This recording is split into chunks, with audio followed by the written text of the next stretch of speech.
I'm Tracy Gilchrist. I'm the feminism editor for The Advocate, and I wonder if you might give one more major round of applause for Portrait of a Lady on Fire. Woo! That's right. That's right.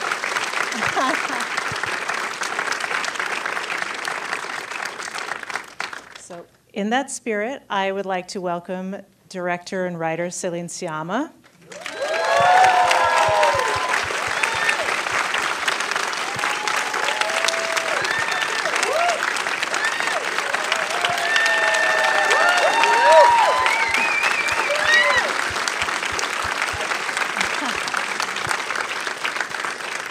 And next we have Noémie Merlant, who played Marianne.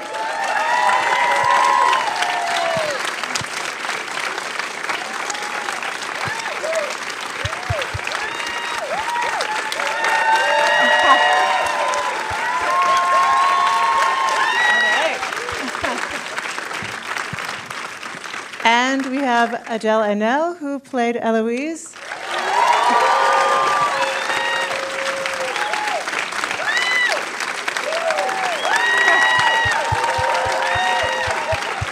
All right. I think we're done.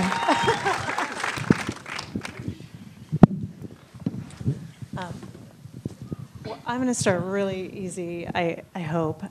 So I saw all these wonderful photos of the three of you at the Golden Globe Awards. And I wonder, was that your first major American awards show, and how was it? Well, I went to the Oscars with My Life as a Zucchini, as a very discreet screenwriter in the room. But so yeah, it was, I mean, it was the first for, in our name. Mm-hmm. And we did good photos. They were great. Yeah. It was worth it for the photos. Of course.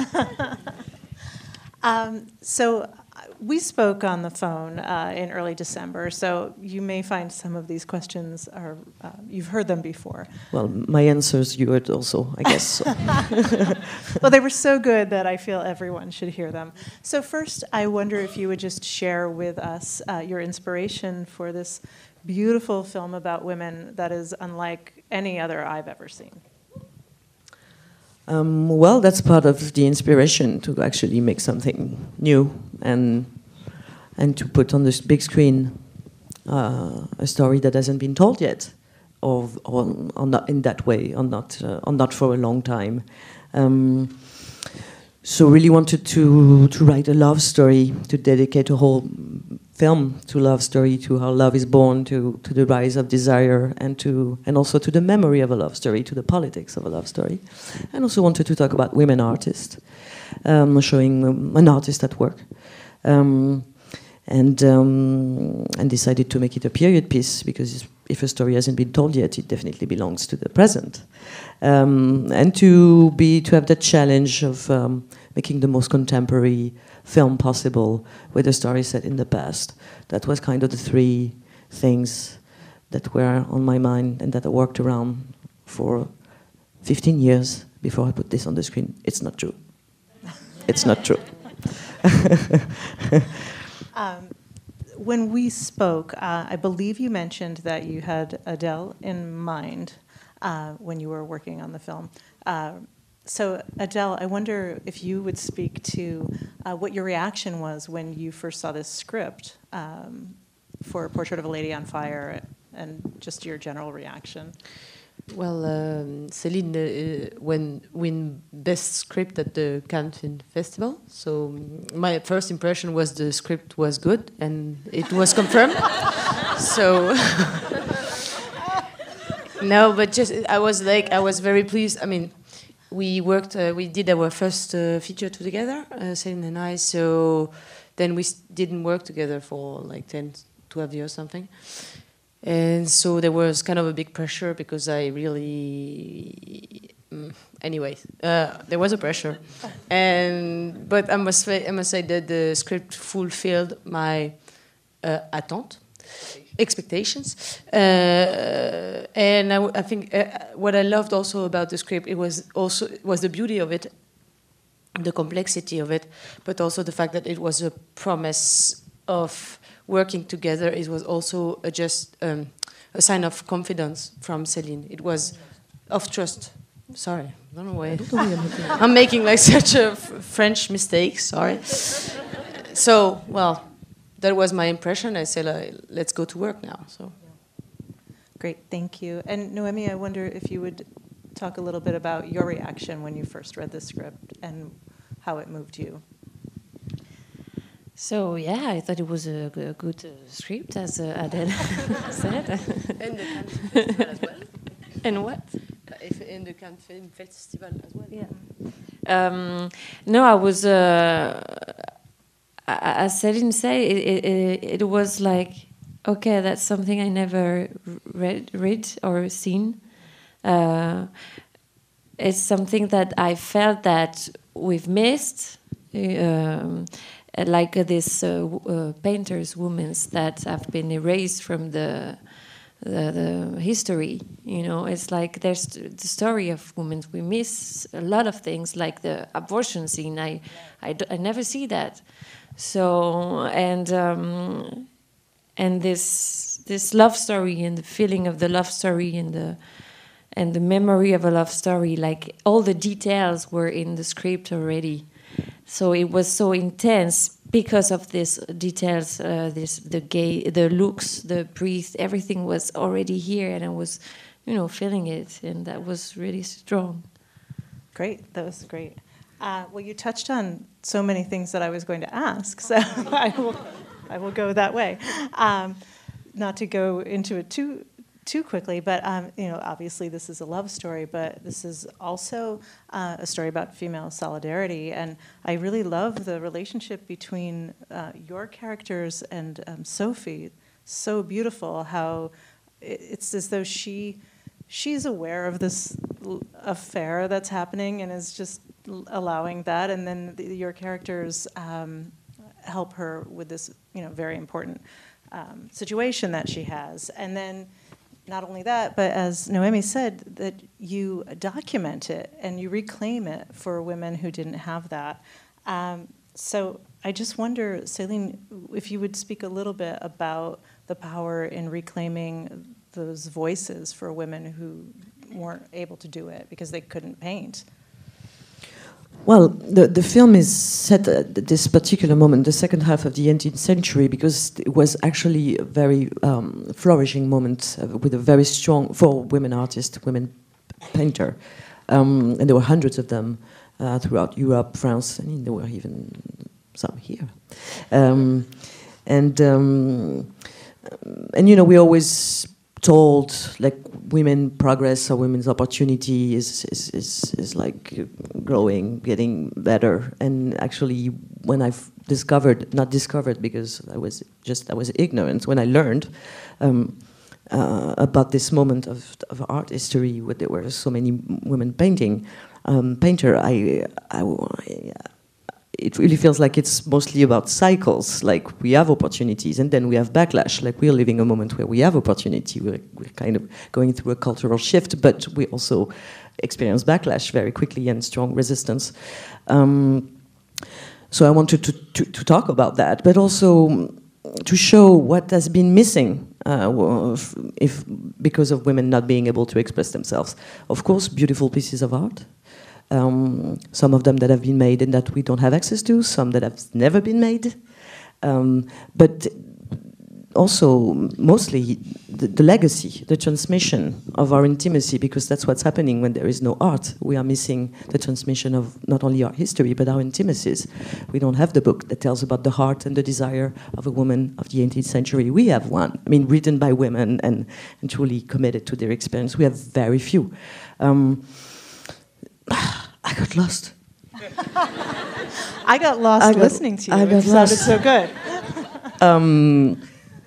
I could add something, Céline. Yeah, please do.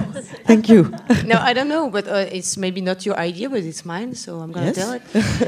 It's just like totally respect your ideas. What I think, yeah. So because what Céline says is the fact that we miss women art history is also a way to say that we miss the fact that the male point of view is relative. relative, you know. So, tu vois ce que je veux dire? Because relative is not in French, but I think this is the fact that the male point of view is not a neutral point of view. We don't have. I mean, now we have this cultural shift that we, because of the female gaze. Here it's not the same, but in France it's just really new, but we are not used to the fact that actually it is a located point of view. How to say that? No. That the male point of view is a located point of view. I think this is also what we missing the woman history of art, you know. So was my idea. Oh, thank you. Noémie, because you had to play the artist, and I know that you did some preparation around that, would you talk a little bit about how you prepared to paint? So it's not me who is painting. I mean, I did some portraits of Adele, but it was more like Bacon or Picasso or, you know, something like that. Because I was using the right hand, because Hélène Delmer, who is doing the painting, is right-handed, and I'm left-handed, so it was a bit weird. But so I work before the shooting. I spent time with Hélène and Céline and observing her a lot, and try to catch the gaze of the painter. I would say the gaze of the painter was like, I felt a really particulate gaze, like she was talking a lot about that, between, you know, really concentrate and kind of mystic sometime, and to try to find this rhythm also between the, you know, the gaze on the model and the gaze on the canvas, and then the rhythm of the, you know, the steps, the gesture, the steps towards the canvas, the steps back. You know, it was kind of a dance, and I was trying to find my hands. So that was the, you know, the most biggest part of the preparation for the artists. Yeah. Great, thank you. Something that really strikes me about this film, it's so layered, and something that queer people have done for years is hide and, you know, kind of look away, and then you baked that into the narrative of the story because Mariana's there, and it's a secret. So I mean, that's kind of just a commentary. I wonder if you could talk a little bit about that layering of how queer people especially have had to hide who they are, and then how you just made that part of the narrative. It's just so wonderful. Well, I mean, when you look at the position of the two characters, Marianne has more opportunities than Eloise. Whether Eloise has money, she's an aristocrat, and she's straight, so it seems that everything is okay. But I mean, she's in a very worse position, I think. So it's okay. It's about reclaiming the lesbian narrative, but reclaiming the lesbian narrative is also saying we lived our life fully.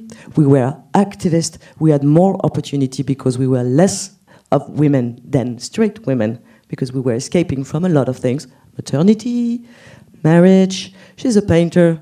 She's going on with her life. So reclaiming the queer narrative is about saying, yeah, we had to be silent, we had to have double lives, we had to live hidden. But it's also about we had other opportunities. If you look at the fight for women's rights, it was also led by lesbian.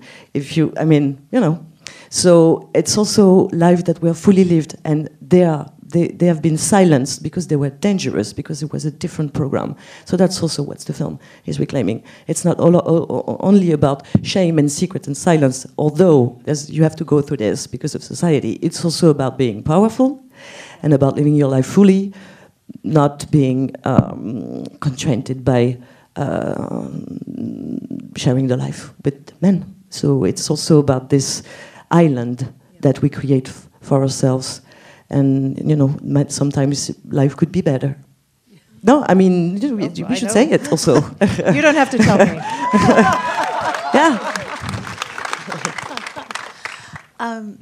In regard to the relationship, and the two of you are Adele, especially those moments when your character kind of catches her looking. I wonder if you could, they're just so lovely, and I wonder if you could speak to the rapport between you and how you developed that kind of return of the gaze.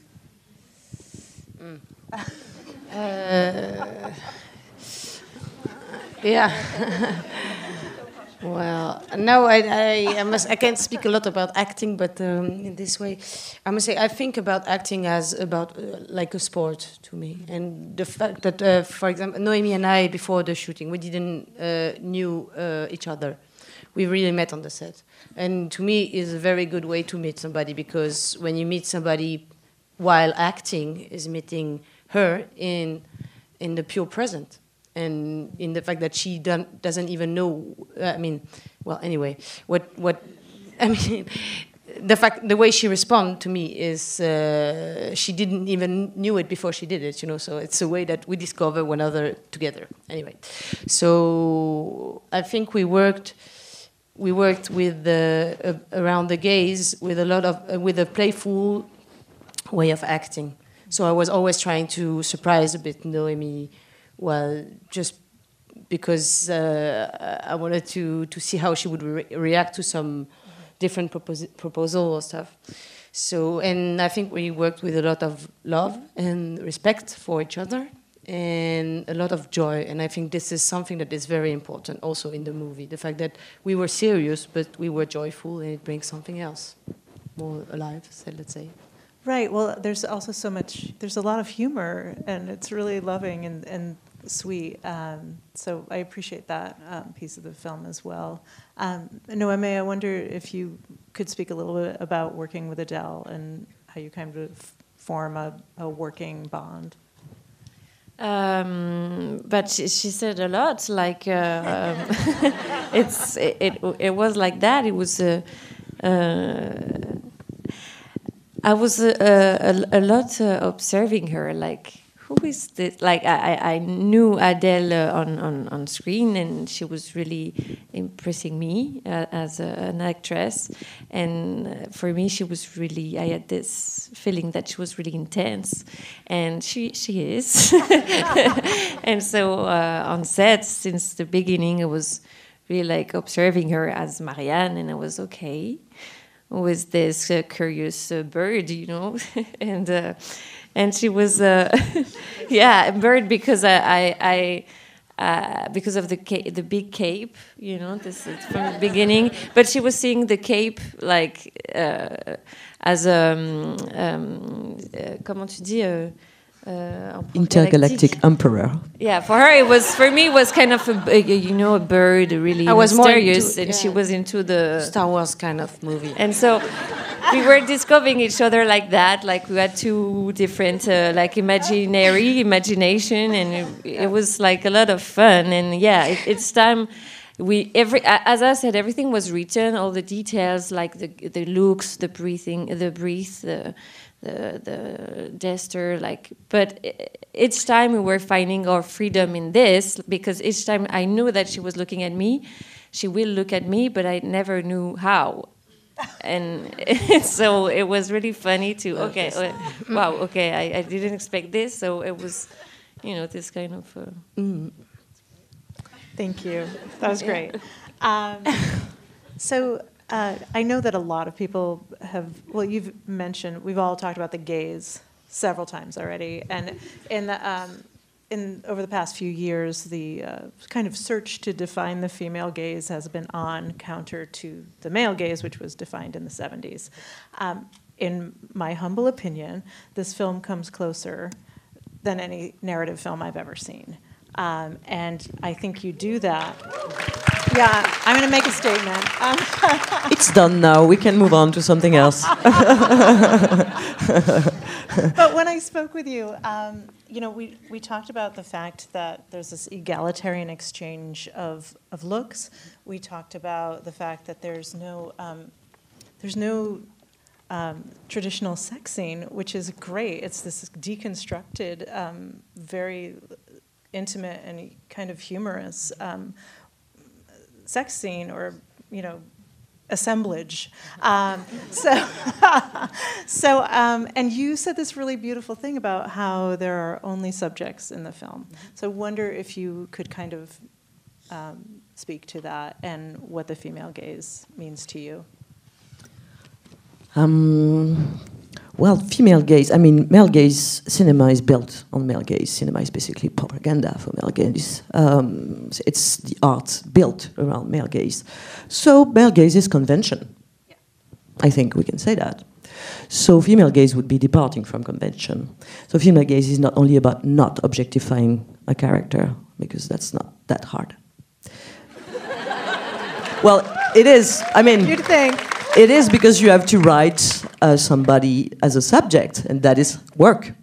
But you know, but it's not about I'm not going to show you naked or something like that. It's just female gaze is about sharing the experience of the character with a female or a male. Sharing the experience of the character, everybody's subject, and female gaze is an opportunity to bring new entertainment, new emotion, because it's not something theoretical or cold or something about moral, you know. I think our sex scene is cool. I think if I do that, suddenly you're kind of, ooh, what is she doing in front of us? So, I'm doing it. I'm doing it right now. Okay. You always find new jokes. It's crazy. Especially here. So it's about bringing new narrative on screen, and that could seem like a bit theoretical, but no. Like for instance, the fact that this love story relies on strong equality means that the scenes are not going to be built around conflict. So we are departing from the narrative of conflict, and we basically live in narrative of conflict. We are being told a lot also by your culture, that a good scene, because you have the culture of screenwriting, we don't, we are inspired, that a good scene is a good bargain. Somebody doesn't want something, doesn't want to give something, the other doesn't want it, and in the end, it's okay. Like a lot of scenes that build like that. If you depart from that narrative, you create a new tension, because equality is full of surprises. That's what equality brings. It seems like it's boring, it seems like it's going to be, you know, equality, inclusivity, they bring surprise. They bring new tension in the room that is not built around conflict. So it can be more new and more entertaining, because surprise is entertaining. You know, it's quite simple. It's not about being intellectual or being, you know, they always try to make it boring. And we try to make, like, nobody has more humor than a feminist. Nobody. So, yeah. People I work with would probably argue with me, because you know, I'm. Because you're not fun? I mean. Or because you're not a feminist? I don't know. No, but I mean, yeah. So I can't define female gaze as a set of rules. It's just that we know the rule of male gaze, and basically trying to do something else already is more fun. But you know, we have to be synthetic. So I can't. You got it. But like, for instance, the fact that trying to work around the fact that consentment is sexy, well, that was something that I wanted to work around. Like, okay, so consentment is sexy, so how do you embody that? For instance, the kiss scene is all about how do you make consentment look sexy, and the fact that they both have scarves on their lips, and that they unveil their mouth like they would open their corsage, or that would, that's a yes, that's two yes, and that's hot. Yes, yes, and yes. I feel like we probably have to wrap up soon, but I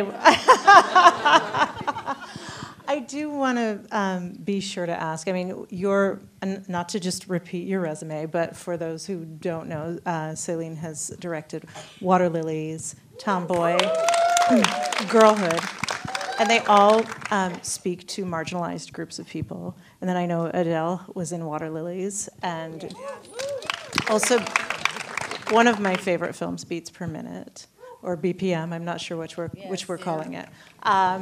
And I wonder if and this film is prestige cinema for lesbians. And I think that it's still so important, and I wonder if you would talk a little bit about what it means to you to continue to give stories to people who may not be here in Los Angeles, who need to see stories like this, and what that means to all of you, if you would, to be able to put that out there for people.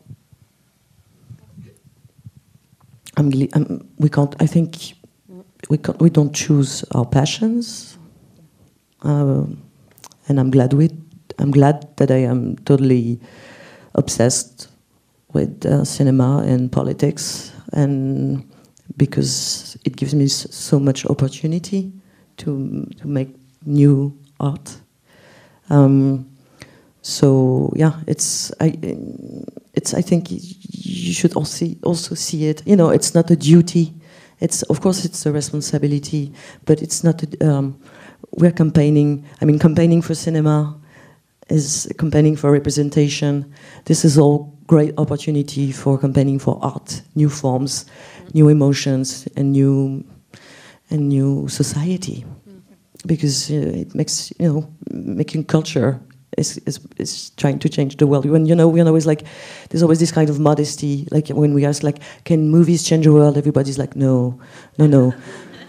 Well, I'm not saying it can. I'm saying we should believe that it can, because it's like asking, can culture change culture? And yes, of course, culture can change culture. So we're happy to be doomed, because we have to go on with bringing lights in dark rooms, or mostly getting in dark rooms to see the light. Thank you. Thank you. And I was going to ask if either one of you wanted to say something about making these kinds of films. Well, I think I personally find always politics on my way to art. But that's the way, for me, this is the order, politics, then art. Because I think, but it's just a bit stuff, but it's just like, I want to say two stuff. First is that I think the lack of political imagination is not only restrained into political, it's a lack of imagination. C'est tout. You know what I mean? It's a lack of imagination, so it doesn't bring a good film. Like recycling cliché is not a good start for a movie, So I would say, as an artist, I won't pick this kind of movie. And also, I'm kind of feminist myself, so I just thank you. It's cool to say that and to be like, "Where?" Only country where this happens. It's not happening by us. So thank you for that. No, well, and I think that, as Céline said, I think actually culture, it's not only that it changed the world, but it creates the world. I mean, economy creates the future. There's not like a future. It's like the future we create. So I think that the movies that makes me the more alive is the best way to choose movie. And they are, most of the time, they have this kind of political background in a way, or form, or I don't know how to say that. But I think it's a responsibility, and it brings a lot of excitation. It brings, involvement. I don't know how to say that. There's libido in politics. Yeah. All right. Well, I feel the pressure that I think we need to wrap up. Although I'm sad, I know you're all sad. But I want to thank Céline, Noémie, and Adèle for being here, and thank you to all of you. Tell your friends about the film. Tell everyone to see this film.